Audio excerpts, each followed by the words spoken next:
Hi, this is Chef Rick Moonen interviewing from my studio in Las Vegas. The name of my podcast is Ocean Raised. Here's where I get to dive deep into storytelling with the original gangsters of hospitality and cuisine to find out where they started and what drives them. Today, I connect with a man that has a smooth baritone voice when he speaks and a confidence in what he delivers. His photogenic memory is uncanny, and his ability to pull together an unbeatable team is legendary in the hospitality business. Drew Nieporent is a New York City restaurateur. His company, Marriott Restaurant Group, owns and operates numerous restaurants, many of which are known for their celebrity clientele, and in some cases, their celebrity co-owners. Nieporent's Nobu and Nobu London both earned 2 Michelin stars. The restaurant's partners and celebrity chef of Nobu Matsuhisa and actor Robert De Niro, affectionately called as Bobby D. Nieporent graduated in 1973 from Stuyvesant High School and in 1977 from Cornell University in Ithaca, New York, with a degree from the School of Hotel Management. At Cornell, he was also a member of the Quill and Dagger Society. While at Cornell, he worked on the cruise ships Vista Fjord and Saga Fjord. So the fjords must be some sort of Scandinavian thing. Nieporent founded the Marriott Restaurant Group, which operates Tribeca Grill, Nobu New York City, Nobu 57, Nobu London, Nobu Next Door, Batard, formerly known as Corton, and Crush Wine and Spirits. Since 1985, Marriott has opened and operated more than 35 restaurants from around the world, including Seattle, Louisville, Providence, Boca Raton, London, Moscow, and Citi Field, home of the New York Mets in Flushing, New York.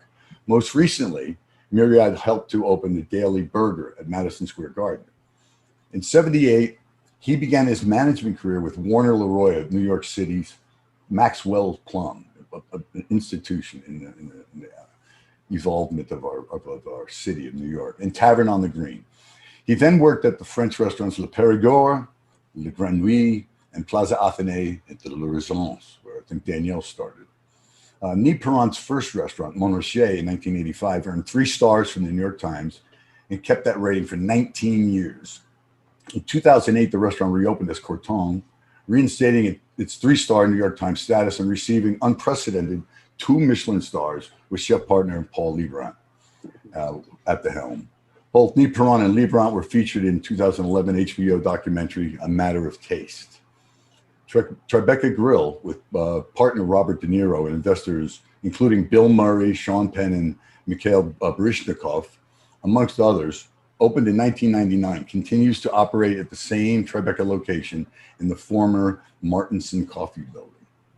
In 1994, again with partner Robert De Niro and sushi master Nobu Matsuhisa, Drew launched Nobu, which would earn worldwide acclaim. Nobu New York City, Next Door Nobu, and Nobu 57 have all earned 3-star ratings from the New York Times.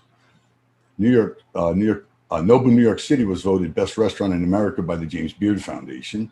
Nobu has gone on to open restaurants all over the world.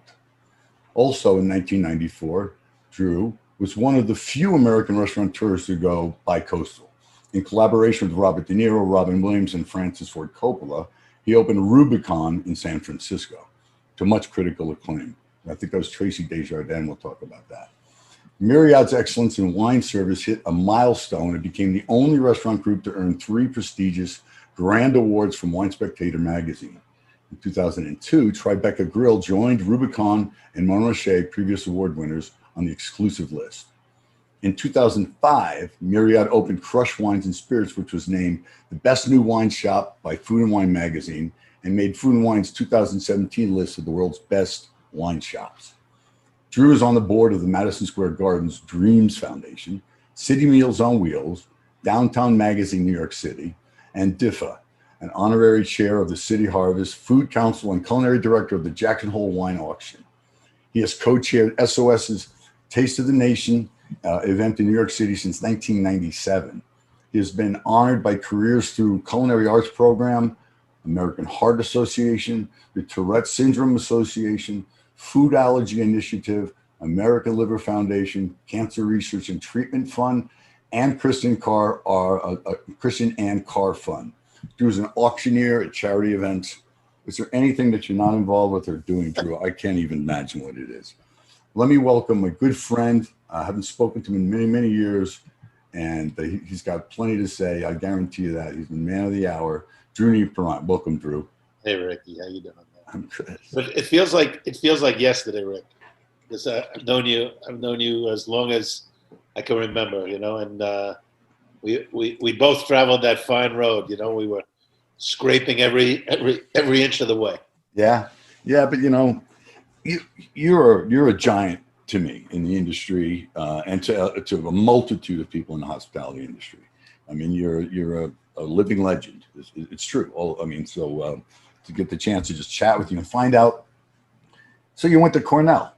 You got out of Cornell. What happened? Where did you go? What were you thinking? What was happening? No.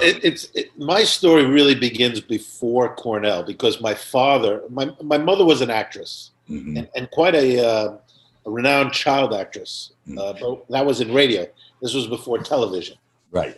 But my father was with the State Liquor Authority in New York City back in the 60s. So my father would take us out to all the great restaurants. I mean, like Café Chauveron and La Maurique and Le Pavillon and then San Marino, San Marco. I mean, every single kind of restaurant you can imagine, and some very high style, obviously. So I took to it. It was like, it's like a child with a piano in the house and you take to music. I took to the restaurant business. I mean, I was like a kid in a candy store.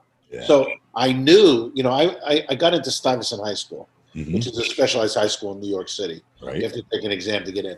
But I was like number 528 out of 600.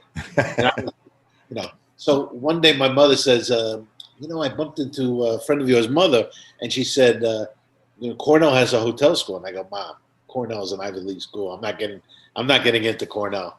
But anyway, the long and the short of it is I did get into Cornell, and it was a great education, terrific time.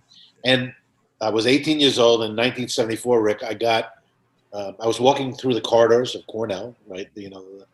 And I saw this posting. I'm looking for 6 people experienced in Russian service to sail to the following ports: Leningrad, Dublin, Copenhagen, Stockholm. And this was an opportunity to go on the MS Vista Fjord as a waiter. Now, I'll just let you know, I had never, ever waited tables. I worked at McDonald's. Like when I was in high school, I went to Quarter Pound Grillman in 1972, but 1974, never. But I called them up. I lied. I said I was experienced in Russian service. So I get on the ship, off on Houston Street. The ship was in port. And there's 60 waiters. And I was one of 2 Americans. They were all Scandinavian or French or Italian or whatever. And I swear to God, Rick, I was the only one in the dining room with a light blue shirt. Now, everyone knows that a waiter's outfit is white shirt. Yeah. Everybody knows that. But I was wearing a light blue shirt. So it was like being, I was outed. I was like, I had 59 waiters on my case that whole night. There's a target on your back. Exactly. And then, the kitchen was, first of all, 600-seat dining room, a veritable football field. And I couldn't carry a tray. Everyone's carrying a tray, I'm holding a tray like this, and they knew I was like an imposter. But anyway, the bottom line was that was like a 42-day cruise, beautiful ports, all over Scandinavia, Northern Europe. And I went back on that cruise ship over the course of my college years, over the 4 years, about 16 different times. I went on Caribbean cruises. I went on during the summer, and the food, Rick, you have to understand, the food on these ships, it was predominantly like an Austrian kitchen. But the food was like, that really, classical continental, what we used to call continental food. And every day there were 6 different potatoes and 4 different soups, and the menu changed every day, and it was all culinary terms, and it was like an education. Yeah. It's like also riding a bike after the first time. I knew how to carry the tray, and it gave me the confidence. Yeah, but look at all that you got exposed to. Did you get off at protocols, or were you pretty restricted to the? No, first of all, you work 7 days a week, breakfast, lunch, and dinner. Right. But when you're done, man, a lot of times the ship will drop anchor in the middle of the water, and you have to take a tender. Right. One of the lifeboats brings you in. But we went everywhere. I mean, I can't begin to tell you the education. It was like, our kids our age would go to military in the old days. They join the Marines or the Navy, whatever. This was like my military, But I'm on a cruise ship, first class cruise liner, 600 passengers. And then, they had another ship called the Saga Fjord, and you mentioned it in my intro, but I worked on that ship as well. So it was an incredible experience. But Cornell, obviously, is the preeminent school of its kind. Sure. But there's a limit to the education you can get in the classroom. And one summer, I went to work at Maxwell's Plum, which was on 64th and First Avenue. Yeah. Tremendous place. 250 seats. We would do 900 dinners on a Saturday night. And you ended up buying that center bar for your restaurant in Tribeca. You have a great memory. Tribeca Grill, the bar is from Maxwell's Plum. I bought it at auction for $15,000. And let me tell you something. When I went to get it, it was like cemented into the ground. So I came out with splinters. And I had to bring this to a shop, and obviously they fixed it up pretty nicely for me. But the point I was going to make to you is that in 1976, they started to build the Tavern on the Green.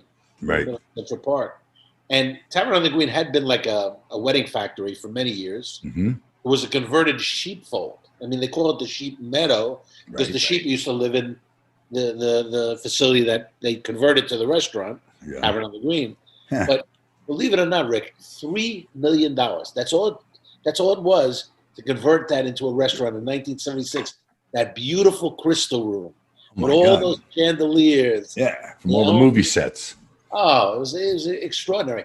So, the point is, when I graduated Cornell, I had interviewed with Rockefeller Resorts, Western International, Hyatt Company.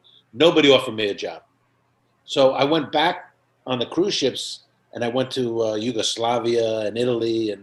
And then when I got off, I took the job at Maxwell's Plum for $300 a week, assistant restaurant director. Okay. And that was like one of the great experiences of my life because that restaurant was just busy, small kitchen with like 100 items on the menu.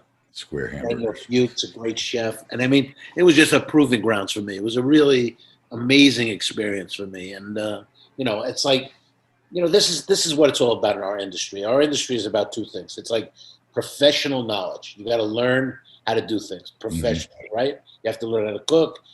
And the other thing is confidence. The confidence in being able to apply what you know. And not false confidence, not fake confidence, but real confidence. Like, I've been there, I've seen this, I can do this. Yeah. And so, I first they got me a job. I told you $300 a week, Maxwell's Plum. And then I went to Tavern on the Green. And I managed Tavern on the Green. And we would do 900 dinners on a Saturday night and then do 1,500 brunches. I have 1,500 meals. So when you get that under your belt, I'd worked on the cruise ships. I saw 600 meals going out. Right. 1,500. And, it was unbelievable. But all the while, when I was a student at Cornell and all these job experiences, everybody would say, Drew, what are you going to do? And I was like, I'm going to open my own restaurant. Maxwell's Plum, Tavern on the Green, Warner Leroy owned it. He was a very cool guy, very extravagant guy. But he kind of hosed me a little bit. So I left. And then I started working at all these French restaurants. Now, keep in mind, I wasn't French. My father was born in Paris, but I don't speak French. But I worked at La Grenouille, I worked at Le Périgord, I worked at La Reserve. And there were times when people would start to speak French to me, and it was a little embarrassing. But, in 1983, I ran the New York Marathon. I was in great shape. I ran the New York Marathon. And then one day I was jogging. And I saw this neighborhood, Lower Manhattan, Tribeca. I used to always look at the business opportunities in the New York Times. And there was 1,500 square feet, $1,500 a month, which I could afford. Yeah. $18,000 a year. And I jogged over. I went to look at the space. That's when Chanterelle was very big over on Sure. And I was like, maybe I could do like a Chanterelle there. I had taken a trip to the West Coast, California, and I met on the last day of this trip, I met David Boulay. And Boulay, he was a sous chef at a place called Sutter 500 in San Francisco. And understand something, Rick. I had eaten all these great places: Bradley Ogden, Wolfgang Puck, Sure. Michael McCarty, everywhere. And that meal stood out. Nobody knew who David Boulay was. I mean, Right. And so I kept in touch with Boulay. I told him what my dreams were. I signed the lease on the space. I called him up. I brought him in. And in April of 1985, the first restaurant, Montrachet. That was, and that was groundbreaking because, as you know, Deborah Ponzek. well, Deborah Ponzek came after Boulay, of course. Oh, that's right. Exactly. But Boulay was the first chef, and we got 3 stars 7 weeks after we opened. Brian Miller gave us the 3 stars. And I'll tell you something. It was like, it was an out-of-body experience. It was like Storm the Bastille. I could have filled Shea Stadium. I mean, it was, the phone never stopped ringing. Yeah. Incessant. And, I had difficulty getting reservations there, and I knew you. You knew somebody. But anyway, that was the first. Then Robert De Niro came in as a guest one night. His girlfriend at the time was Tookie Smith, who was the sister of Willie Smith of Willie Ware. And she says, Bob wants to know if you want to open another restaurant in Tribeca. And I said, are you talking to me? Next thing you know, Bob and I will walk up the block. We looked at the space where ultimately Tribeca Grill, and in what's today, the 5th, I think, or the 4th, in 11 days, we're going to celebrate 31 years. Wow. Tribeca Grill, 31 years. 31 years. So anyway, and that was the second restaurant. And then I started feeling all these opportunities, and I realized, I got to turn this into something. And fast forward, we created something called the Myriad Restaurant Group, Myriad, endless and countless. And we've opened about 40 restaurants in 45 years. That's pretty much the ball game. And Rubicon, you mentioned in San Francisco, that was a 3-star restaurant. Was that Tracy Desjardins? Was she the chef there? Yes. So Tracy Desjardins had worked at Montrachet as a sous chef under Deborah Ponzek. Oh, boy. And Deborah Ponzek. Oh, my God. I know them both. Deborah Ponzek was a terrific, the food she made was delicious. She's now married with a lot of kids, and she has a bunch of places in Greenwich, Connecticut. That's right. Odalise in Greenwich, Connecticut. And I see her once in a while. And then Tracy Desjardins became a huge star to the point where, she had to leave Rubicon. But then, my last chef at Rubicon was Stuart Brioza, who, State Bird Provisions. Yep. And the Progress, he's a major star in San Francisco. You've been a launching pad for a multitude of people. A lot of people. I mean, if you wrote the list, it would be like, I'm getting bored. That it's funny, Rick. I mean, I think that's my biggest accomplishment. Because my mother, after she left acting, she became an agent, and then she became a casting director. And what does a casting director do? They cast a show, a play, a commercial, but they have to find the right person for the right position, right? And that's what I do too. I mean, I don't know if it's genetic, but you have to, Rick, you have to be able to find the talent, and you also have to know the difference between something, wonderful and something just slightly mediocre. And that's been my craft. I mean, that's what I've been able to do. Uncanny, though. I mean, it's not easy to fit the puzzle pieces together like you've done. I did a podcast with Michel Nishan, and he tributes his success to you. And he tells the story that, and this is so typically you, so I'm going to tell it just like he told it to me. He says I'm at the James Beard Awards, for some award, and I hear behind me, mishmash, and it's you. Because that's just you. I swear to God. I mean, I'm at Chelsea Central. I'm a chef. You come walking in the kitchen. I know very well who you are. You moon in, and you know my resume better than I know my resume. And that's what I mean by photogenic memory, because that's the perfect host. Remember people's names. Remember why they know me. I'm constantly going, what's her name? Yeah, just, hey pal. Until what's your name again? Hey, this is my wife Ronnie. Say your name. But you got that down to a science. Yeah, I mean, that's before, all this open table stuff. Yeah. That's where the computer was, right? I mean, it was like, that's where your database was. But, it's a different story now, Rick. I don't want to be one of those old people who says, we were the blah, blah, blah, like. You're the OG, man. Original gangster. The guys, they don't know what we did. I guess it's a little like Michael Jordan.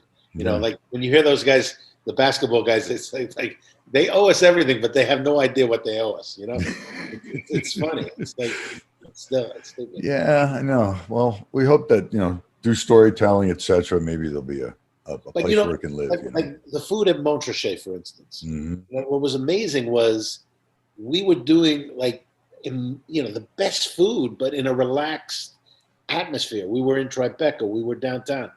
What I did for the wines, there was no wine directors. There were no sommeliers in any restaurants in New York City. No. So out of Montrachet blossomed this whole wine program. And then everyone now, you can't have a restaurant in New York without a wine director. Right. And probably a beverage director at that almost the same time. So there were things, that we did, that I know that we did, that nobody realizes that we did it, but we did it. We did a lot of things together. Do you recall the luncheon that I threw at the Water Club when I was the chef there? And at the time, this is 1989, October 2nd. I have the. I don't know if you can see that. That's the menu. Look at that. It's the menu what we had that day. All right. Wow. So what I did is I wanted to get in the circuit. I needed to be known in New York. I wanted to be a part of New York. I wanted to help make a difference in New York. So I was with that ambition and that blind, courage, because I think about it. What was I doing? There was no internet. We had fax machines. That was the biggest thing you had in '89. Mm-hmm. So I invited a multitude of people, but I brought together purveyors and chefs and restaurateurs, and you were there. And I mean, I just pulled. Look at this. Okay, look at that. I hope you can see this one. This is the best. Oh wow, what a shot! That's a young Drew. That's a young Drew right there, folks. You got to send me that picture, man. Wow, with Jean Georges and then Wally Malouf and Buzz O'Keefe in the background. That was at that luncheon. Yeah, everybody was at. Jean-Robert Descavel. There was Mark Sarrazin was there. You know that girl, don't you? Yeah, there she is. Wow, that's. And we had Jean Morel was there. Ali Barker. You again. Oh, you get a lot of pictures. You tend to do that. Now, Rick, I tell you, I have 50,000 pictures on my phone. But I don't. George Faison. I know, but who has pictures anymore? I got those. Yeah, right. That's how far back we went. That was the night. That very night, John George received 4 stars from the New York Times when it was at Lafayette. Fantastic. And I went that night to dinner. Because he invited me. Because he was in for my lunch. He says, "Why don't you come by tonight?" And wow. I got there that night, and what a zoo! They're banging pots and pans. That we're losing our minds. Yeah. He's fantastic. I mean, he's got 14 restaurants in New York City, and he's about to launch at Pier 17. The Fulton Fish Market. He's about to launch a whole market. Yeah, he's nonstop. And Daniel Boulud's about to open Le Pavillon. Think about Le Pavillon. That was a throwback restaurant in the great old days of the 60s. So Danielle and John George, they've almost had a lock on the greatness of the French restaurants in New York City for the last 25 years. I mean, La Grenouille is still alive of all the restaurants that you've worked at. Yeah, but they fought. Charles and his brother, they're not together. No. And La Grenouille, because it's such an incredible, beautiful place and location. Yeah. It's still thought of, but not in the same way. No. It's so romantic for its flowers, but it stayed. The flowers were unbelievable. Oh, I mean, that's what it was known for. You went in there for the flowers. You didn't go for frog legs. Yeah. I'll tell you what. This was very interesting. It's like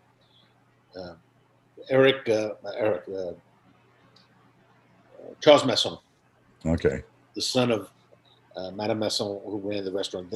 The old man, the father, had died quite a number of years earlier. But Madame Masson was running the restaurant, and Charles was in charge. The other son, who I'm drawing a blank on his name, but I'll get it before the end of this. But okay, he was sort of like a punk rock guy.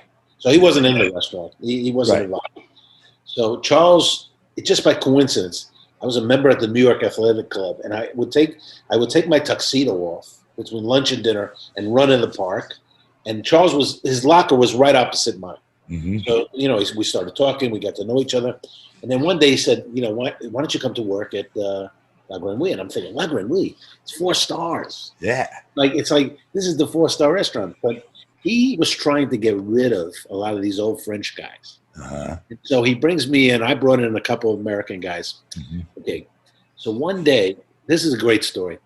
One day, I get a call, and they go like this. They said, "You're not going to believe who came in." I said, "Who?" They said, "Brian Miller of the New York Times." Now, Brian Miller was the food critic, He was the man everybody feared. and everybody feared. But anybody who was the food critic, you're going to fear, right? Yeah. I go, what was the name of the reservation? They said Benson. I said, "Okay, do me a favor. The next time you have Benson on the reservations, let me know." So I swear to God, I'm building Montrachet, Yeah. and I bring my tuxedo to the construction site. Sure enough, about 2 weeks later, we have Benson for lunch. So I put on my tuxedo. I take the E train. It comes right from Canal Street, right on 52nd. Yeah. I walk in. They all look at me like, "What the hell are you doing here?" And I see Brian Miller on the banquette. And, so I'm checking him out. Now, it was the winter. I go outside. He's going to pay the bill. And I had one of these tiny little cameras, Rick. And as he's exiting, and then I followed him all the way to the New York Times, which was 43rd Street. So from 52nd to 43rd. And I'm running up the steps of St. Patrick's Cathedral, click, and I'm taking, and I swear to God, Rick, I have about 20 shots of his back. Oh my God, I don't have one good shot of the way he looks. Not you one. stalked Brian Miller and you came up with his back. But dig this. Listen to this now. I opened Montrachet, right? Yeah. And I'm on the ladder. I'm putting wine away. I'm doing a million things. The phone rings. I'm answering the phone, taking a reservation. The phone rings. He says, "Hi, I want to make a reservation for 8 o'clock. I'm sorry, we don't have 8 o'clock. I can take you earlier, 6:15, 6. Okay, what is the name, please?" He said, "Benson." No boy. I was like, could you hold on 1 second, please? You know what? We have a cancellation at 8 o'clock. I'll take you at 8 o'clock. Now dig this, Rick. You'll appreciate this. I called my mother to sit on his right. I called my girlfriend, who was not became my wife, to sit on his left. That's brilliant. And so he comes in. He Make lots of yummy noises, Ma. Yeah. He was with Enda Ravel, and they're talking, blah, blah, blah, blah, blah. And then I think my girlfriend at the time goes outside to smoke, something like that. And then I go, what are they saying? And she goes, "It's the damnedest thing. They're speaking French." No, yeah, damn it. Anyway, the story is Montrachet, 3 stars, right? 7 weeks afterwards. So I get a call from George Breguet, owner of Le Perigord. He goes, "Congratulations. How did you know?" I said, "George, if you ever get a reservation, the name Benson, it's going to be the food critic," right? So it must have been a year later. Le Perigord, 3 stars in the New York Times. Right. I call him up. I said, "George, did you know?" He goes, "Drew, it was like you were whispering in my ear, Benson." Those were the days. Those were the days, man. Oh man. Those were the days. But anyway, like La Grenouille was a real proving grounds. Yeah. And that was, like if you worked at La Grenouille, I mean, but guess what? He gave La Grenouille, he took 2 stars away when I was there. I was never there when he ate there, so I can't take credit for it. Yeah. But he took 2 stars away, and that was a big cause celeb, with the New York Times and La Grenouille, because La Grenouille was a favored son, kind of thing. So, Yeah. you live and you die. You live by the sword, you die by the sword. I'm not so certain that you've had a lot of bad reviews. I've never had bad reviews except but I remember the criticisms, and how that just felt like it pounded you in the chest. Like, yeah. Bill Grimes, when Bill Grimes was the food critic, I had a restaurant called the Berkeley Bar and Grill. Mm-hmm. That's the only time in the history of all my restaurants that I got 1 star. But so How'd that feel? What's that? How'd that feel? I was in Las Vegas, and the review came out while I was in Las Vegas, and I was flying back. Yeah. And I swear to God, this happened. I fly back from New York. I go straight to the Berkeley location, which was in the Sony building, 55th Street in Madison. Right. I open the door, the phone is ringing, and you know who's on the phone? Mimi Sheridan, who was the food critic That's right. in 1976. And she says to me, I know the way you're feeling. Don't do it. Do not call him up. Do not call it. Don't do it. And guess what? I did. I You didn't called Brian Miller? No, it was Bill Grimes was the reviewer. Oh, Bill Grimes. I'm sorry. I was friendly with Arthur Sulzberger Jr. Yeah. And or one of the editors, and I don't think it was Sulzberger, but and Florence Fabricant. Then this was a couple of days after I'd made this call. She says, "What did you say to them?" Because they brought Bill Grimes in the room and they blasted him. Because the review, he had reviewed Berkeley Bar and Grill, the food there, Rick, and I'm not exaggerating. It was brilliant. Mm-hmm. But it was a whole thing where we had changed chefs and blah blah blah. It turned out that Grimes had to submit a review, and he really didn't do his homework. Gotcha. And they called him on it. But when you get the 1 star, you get the 1 star, and that restaurant didn't survive. Huh. I didn't even ask you in the very beginning. Where did you grow up? I mean, where did you run around as a child? Yeah, no, Peter Cooper Village. I don't know if you know Stuyvesant Town, Peter Cooper, but the water club. Yeah, it was right near the water club. So I was right. I grew up in the first house right on the river, 23rd Street, what was called Avenue C, really. At Kips Bay? No, they call it Peter Cooper Village. Okay. I know. Yeah, Kips Bay is 30s by 2nd, 3rd Avenue. There was a white squirrel there. I remember seeing a white squirrel. Yeah, there were a lot of squirrels there.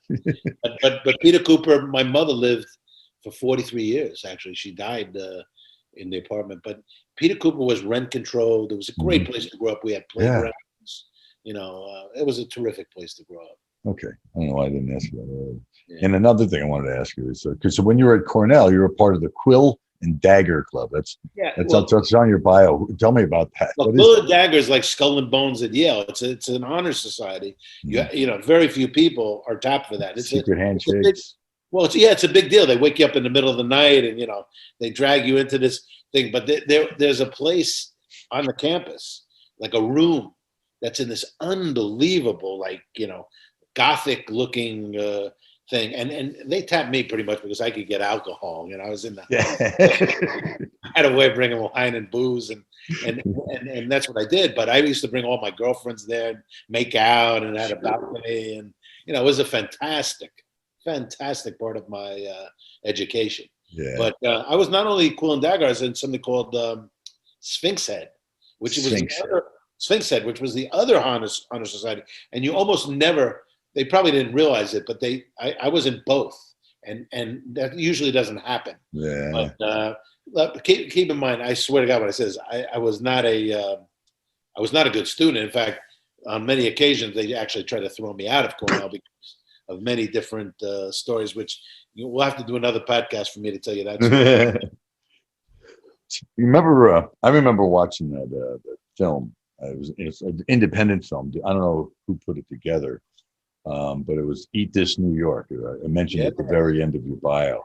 Yeah. And I remember, maybe you remember the details of it, but I just remember one part of it. My name was mentioned in it by Daniel Ballou. Daniel was going, and I just got here to America, there were chefs I looked up to. I could see them being successful, like Charlie Palmer and Rick Noonan. I didn't know, I didn't expect it, anticipate it. It was like a bolt of lightning went through me at the moment. I was like, what the, wow. What was the story about that? Who put that together? That's the most amazing thing. The kid who made that film, he's made a lot of fantastic films since then. Mm-hmm. But his parents owned Parioli Romanissimo, which I don't know if you remember that, but that was a very expensive Italian restaurant on First Avenue. Absolutely delicious. I totally remember it. Yeah, it went down a few stairs to go in, I think. Yeah, it was a precursor for Il Molino, because those guys worked at Il Molino. Right. But, so you're not going to be able to believe this when I tell you this. The whole construct of that documentary was these idiots are opening a restaurant where? In Brooklyn? Do you have to be out of your mind to open something in Brooklyn? Oh, my God. Think about it now. I mean, now it's like everybody. You can't get into Brooklyn. But that was the whole construct. And then so they would go to guys like me or Danielle or, established New York guys. And me be like, you're out of your mind. We have a hard enough time in New York, and you guys are, you're in Brooklyn. I mean, there's a River Cafe out there. That's good enough. Well, think about that. I mean, the River Cafe just is amazing. And our boy Brad Steelman, Still there. at Montrachet, and nice. Yeah. Yeah. What's I'm sorry guys, this is gonna get personal a little here. It's like between me and Drew. I'm catching up with you, bro. I was like Michael Bonnity's name came to my head. Remember Michael? He used to work with Charlie Palmer, and then he went and worked with the Marriott Group. Right. What's he up to? See, well, Michael Bonnity's was one of the hosts at Maxwell's Plum. So I knew Michael for a long. So you had him first. Yeah, I had him. Well, I guess so. And then I'm not trying to cause a fight here. well, with Charlie, it was funny because Charlie and I, Charlie was introduced to me by Frank Crispo.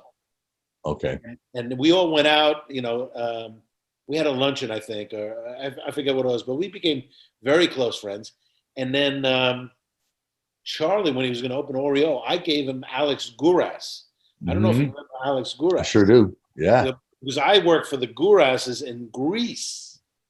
Alex's father, Victor, he was a captain at Maxwell's Plum, but he and his wife Irene and his brother Nick, they had a place in Patmos. Okay. I worked there. I believe it or not, I worked there one summer. No way. That's a long story. That's a crazy story. But Michael Bonnity's was really a screenplay writer, and he was like the typical. I got to work in the restaurant business because I got to make a living.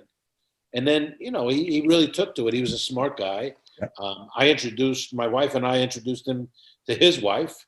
He's got a bunch of kids now. And, we worked together for about 14 years.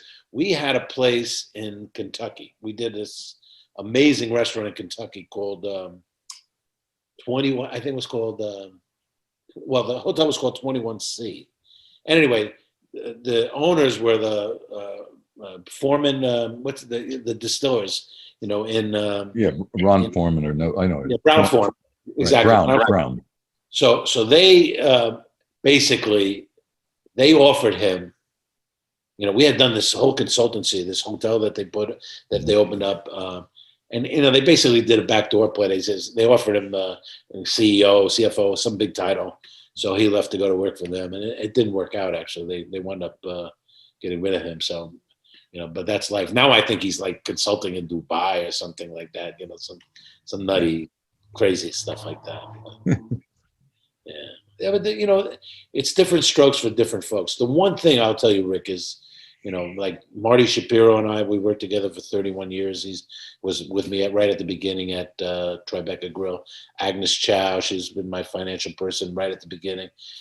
People tend to stick with me. That's I don't know if that's a good thing or not, but that's basically my history. And the people who don't, they open their own places, and we stay in good relations. Yeah, you were a study for anybody that wanted to succeed in New York. You kind of mirrored what you were doing. Trying to. But there was a time, Rick. Keep this in mind. If you had guts, first of all, this is a tough business. You have to have guts, to want to interact with all these people and create this. Today, it's so difficult. I'm about to relaunch. Batard and Tribeca, they're not open right now. Nobu's open, but Batard and Tribeca are not open. And it's like opening a brand new restaurant. It's very tough now. Very.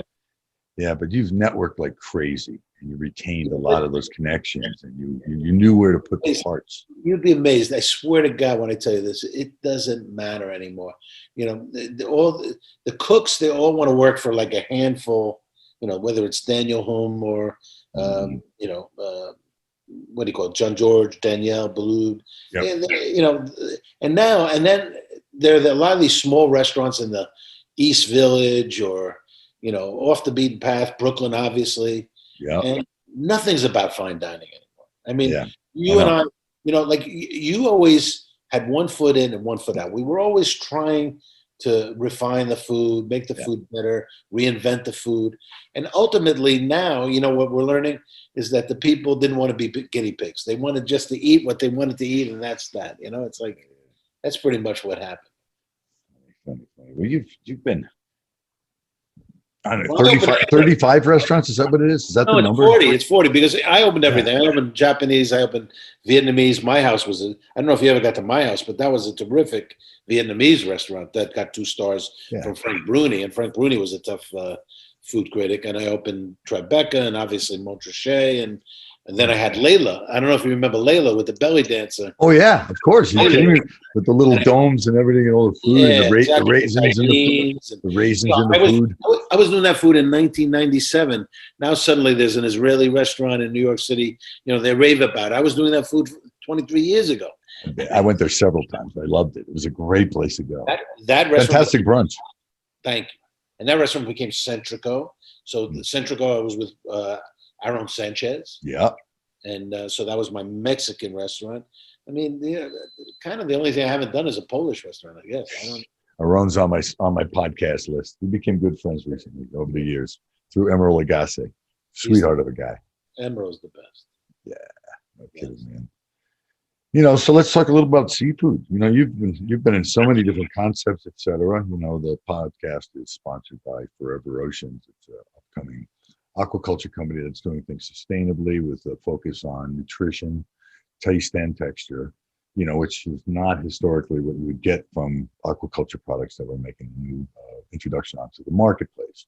So a lot has changed and shifted over decades of me. I've been focusing on that for quite a while. So I hang my hat on their success, and they are they're putting out a product that's it's an amberjack by that's what the fish is, but it's called kahala. It's coming from Hawaii. Beautiful waters. It's robotically monitored, and so everything is accurate. So the system becomes a lot more efficient. By becoming more efficient, it's more sustainable because you're not absorbing things that the Earth has to produce in order to continue lubricating that machine. So that's in a synopsis. But from your standpoint, just Drew, what does Drew think? What does Drew think about all that? I mean, I think I'm responsible in a way for the greatest seafood restaurant that ever was, which is Nobu. Because Nobu is like obviously largely sashimi and sushi and inventive sashimi style dishes. I mean, that's our forte. So I mean, I've seen fish pretty much now. We opened Nobu in 1994, so what is that, 27 years, I guess. 20 Yeah, going on 27 years. It's a long time. And Nobu, of course, is Nobu just turned 71. There's about 50 Nobus now in the world. There's Nobus everywhere. We just opened a Nobu in Chicago. There's a Nobu in Barcelona. There's a Nobu in Cabo Lucas. I mean, everywhere that was the other thing, Rick, by the way, is like we kept on, one-off restaurants, but it's the brand now is supreme. But Nobu is just a sensational seafood restaurant. And like yesterday was Easter. My wife and I said, let's get a paella. We got a mariscos. We got the little place right on the edge of the meatpacking district. Yeah, right on the triangle there. Yeah, but we got beautiful seafood is in the paella, and then I also ordered a mariscata. So that was like in the green sauce, and the garlic and green sauce, and that was making me hungry, bro. Delicious, And so, but I mean, I think fish specifically for restaurants, that's like the absolute thing that you can't replicate at home. The quality and the preparation of most fish, even something simple like a grilled salmon, that's why it's so popular. Nobu is Rick, even in the pandemic at 50% occupancy, we did between the two restaurants like 800 covers the other night. It's unbelievable. It's just like people are dying to get out, man, and quality like that is you can't take that away from them. You have people like my wife who will never go out, but then you have people who want to go out. I mean, so. Yeah. How about yourself? You've been going out at all? No, I mean, I got my second vaccine, but I'm respecting my wife. And honestly, look, I kind of predicted the time frame here. Mm-hmm. In other words, I knew we'd be okay as long as we follow, the right advice. What's the right advice? It's like wear the mask, obviously. Try to stay away from people if you can help it. Yeah. And so I kept the restaurants. When I realized that the restaurants were going to be an incubator, I pretty much kept the restaurants closed. I mean, in New York, I know there's a lot of bitching and belly aching. And maybe I'm a special case because I saved the first dollar I ever made. I've saved all my money. So for me, it's not an economic concern. But there was a moment in time where on unemployment, the people were making $1,100 a week. Yeah. On unemployment. I know it's hard to get them back. extra $600. Now I think it's like only $300. I get it, So I'm going to reopen, but I'm going to reopen when I can, Yeah. and when the weather's nicer, and you can be outdoors. Look, the good thing in New York, Rick, you know this. Well, even with the water club, you had this great boat. I mean, you could put outdoor tables, but anywhere in New York, they charge you like crazy to put an outdoor table. No, I Now you remember. just can do it. It's just you can do it. So I mean, that's been one of the great benefits. We see that here, just back when I was at Le Relais. This is going back early 80s. My first chef's job is at Le Relais, a French bistro in Madison. Yeah, no, I Avenue. remember Le Relais. They put tables out front all the time, and they would get fines for it. They made so much money off of those tables, and the amount of marketing, because people would turn their heads, what's that? What's that? So they just paid the fines, and it was so what's worth their while to do so. Well, you know what? You're absolutely right. The funny thing is, it's not just New York. People love to eat out. Sure. They love to eat outside. Yeah. So in New York, when I was at Maxwell's Plum, it was called a sidewalk cafe, but it was all enclosed. Right. They called it a sidewalk cafe because the he windows was trying to mimic what he saw in Paris, for instance. Mm-hmm. But when we moved to Tavern on the Green, we had this outdoor area known as the Garden. Mm-hmm. And when I was younger, I told you a lot of these jobs were proving grounds. You proved to yourself that you could do certain things. Right. So when I inherited this outdoor space, it had done like 900,000 the year before. We took it over; it did like $3 million because it was just the efficiencies we built in, putting the bar outside, and just obviously as well as I do, the food business is all about speed versus accuracy. Food's got to come out. It's got to be cooked well, but it's got to come out, That's right, So there's that trade-off all the time. But there was a moment in time back then where you could make great money. Yeah. And now, these real estate guys, they killed us. Who was in the kitchen when you were in? Was it Patrick Clark? No. Patrick, it was a good friend of mine. He died. He was before me. It was a revolving door. I know. There was a guy, Daniel Dunas. He had worked at the Canard. There was a guy, Gerard Tabouis. He had worked at some place in New Orleans. He was a drunk. There was a guy, Gaspar Calos. There was a guy. I mean, it was honestly one after another. Yeah. Because Warner would hire these guys off their resumes, the headhunters. And Warner, what did Warner want to do? He wanted 3-star food, but he was serving 1,500 people a night. I mean, the two don't mix. You follow me? I interviewed with Warner Leroy one time. Is that right? He was looking. I think it was a tavern, and I knew darn well because I knew people that got chewed up and spit out of that kitchen for a multitude of reasons, not just the business, their own, things that they participated in that just created their own demise. But I went because I was curious to see his place, because Warner Leroy, 2 lions outside, you go in his apartment, the place is a scum. Crazy. And just to sit down and talk with the man for 45 minutes. He was terrific. It was amazing. And understand more by doing that, your story, because he's he's remember he hired Mark Peel and Nancy Silverton. Yeah. And then he hired Kathy Casey. I think she was the chef there from Seattle. I mean, he had so many people there. It was unbelievable. There should be a book about the list of chefs that went through those doors. Yeah.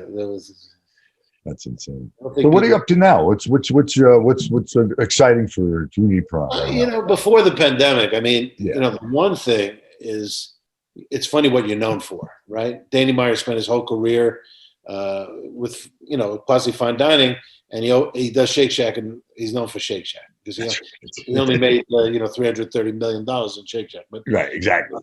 So it's funny, I love sports, and we had the restaurant at the City Field, the field, for about 10 years. I called Shea Stadium, sorry. Yeah, right. But that did great for us. We do all the VIP food for the New York Jets in their green room and some of their VIP rooms. And then Madison Square Garden tasked Andrew Carmelini and a bunch of chefs to do food at the Transformed. When they did the $1 billion redo of Madison Square Garden, they were transforming the food service. So they come to me and they said, yeah, we want you to make a hamburger. Now, Rick, they had the worst hamburger in the history of hamburgers. Okay. But because I had worked at McDonald's And I swear to you, Rick, I learned when I worked at McDonald's. They had a system there that was fantastic. I said, okay, all right, I'm going to make the best burger. So we bought a machine, conveyor belt, that cooks 14 hamburgers in 6 minutes. Yeah. Toast the buns on the bottom. And when I say cooks the burgers, they cooks them perfect medium. Yeah. I make all the sauces, bacon, onion jam, cheese and ale sauce, a jalapeno relish. And the bun on this thing is unbelievable. And it's called the Daily Burger. Mm-hmm. Next time you're in New York, because I know you're in Vegas now, I'm telling you, people come up to me, like, and I think, oh, they're going to say, oh, I love Nobu, I love this. Your hamburger. They rave about the hamburger. And everybody goes to the garden, they take a picture. My picture's up there, the Daily Burger. So Danny's got Shake Shack. I got the Daily Burger at Madison Square Garden. What can I tell you? Hey, you gonna go public? You're gonna roll it out. You don't have to say. I'm too old, and I have no ambitions anymore. I just, we haven't seen each other for a long time. I had a stroke. Yeah. I was in bad shape, actually. I collapsed one time, and luckily I have no. I have little things. I had some loss of memory, but I had a stroke, and then I had cancer. I had a kidney taken out of my body. I was having an appendicitis, so they gave me a CAT scan, and they said, take a look at this. And there was a tumor on my left kidney. So I had an operation where they took out my appendix and my kidney. So now I'm a one kidney person, but I'm doing good. So I'm looking. You're using that as an excuse to stop. Are you kidding me? What? Come on. Listen, if I looked as good as tougher you, than that. If I looked as good as you, but it's like, I have a couple of things left in me, but my deal is done. I'm very. No, you deserve to take it easy, brother. No, you work like an animal. People are studying you. You're reading Danny Meyer's book on service, while meanwhile Danny Meyer's is watching you do stuff. I guarantee you. It was all one big happy family, but we were swimming with the sharks back in those days. Yeah, we were. That's for sure. I'm not going to take. We laid a lot of brick.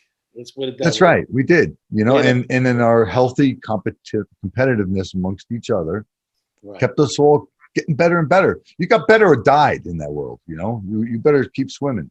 So but what's good, Rick? Think about all these industries, that are dog eat dog. We helped each other. We were friendly to each other. If we you were courteous somebody, to each you other. called me. If I need somebody, I called you. Yeah. I can't remember somebody being, arrogant to me, or we saw some bad behavior. But those people didn't do well. We're still around. Look at us. That's right, We're still breathing. So persevered. God bless. It's good. Yeah, man. I love these memories. I'm going to be talking with Wally Maloof coming down the road, and everybody. Frank Crispo, forget that. That's going to be. I don't know if I can limit it to an hour with Frank talking. Frank Crispo is the man. Let me tell you. I found some pictures of CCC Club. Yeah. He would be arrested and hauled off to prison with. Oh, no kidding! No, don't bring it up. Don't even say it on this podcast. But the point is that it's like that was a major, terrific restaurant. We all love that restaurant. Yeah, just for the listeners, the CCC, the Chefs and Cuisiniers Club, was a conglomeration of Charles Palmer and myself and Frank Crispo. We wanted to have a restaurant where when we get out of work, we want to eat, but everything's closed down because they don't have they're not going to do that kind of volume. But there's a whole hospitality industry emptying into the streets of New York going, I don't know, I'm hungry. And they're eating wings and drinking beer at the local Irish pub. So we opened up CCC. We opened till 4 a.m. or whenever, when you had to get last call in New York City. Maybe it was 3. But, and I would go there after work at the Water Club, and then Frankie would be in there, and then Charlie would go in there. And Frankie he left Andiamo. So anyway, he was there full time. And Charlie and I would go more like visiting. And anytime there was an event at the James Beard Foundation, that's where everybody went, because it became known for the meeting place of chefs. You've got people who, meeting each other and falling in love, going on. There's all kinds of stories I can tell you, but that's a whole nother podcast. Yeah. But that's a great memory you just brought me through, man. It's some good times. Petey Asu, I remember. Peter Asu, yeah. And Patty Tucci was our manager. Charlie and Peter. Now Peter's still doing well. I think he's in Westchester County. Yeah. Peter Asu. That's Now these are the unknown chefs that are were instrumental in our success. You know, yeah. in our middle years. I don't know what they were. You know, yeah, I know formative is gone. So far, I'm trying to full grasp for that. I still learn every single day in my life, and I can't think of anyone better than you to just sit around and reminisce with. I'd love to.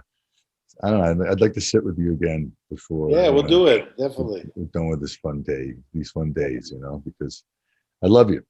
I do. Thank you. I'll put my arms around you. Appreciate you reaching out to me, and this was fun. I enjoyed it. Yeah, I wish you and your family all the best. We're going to try to. I want to introduce you to the fish, the kahala from Forever Oceans. Excellent. I want your feedback on it, and you let me know. We'll contact you if you want it sent filleted or something for you. Yeah, no, I'd like my chef over at Nobu, Matty Hoyle, to get some samples. So we'll get some to you, and if you introduce them to Nobu, then that's the player right there. 100%. There's no fooling around with that.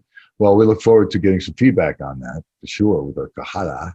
And I just want to say thank you again from the bottom of my heart, because and for everybody that's listening to our podcast, remember there's many podcasts archived. The people that I've mentioned are still available. You can, Jacques Pepin and Emerald Zimmern, Andrew Zimmern, Emerald, Andrew Zimmern, etc., etc. Again, Drew, thank you so much, brother. I love you with all my heart. Wish you all the best. Stay healthy. Okay, I'll see you soon, man. Take care. All right, take care. Thank you. Bye-bye. foreveroceans.com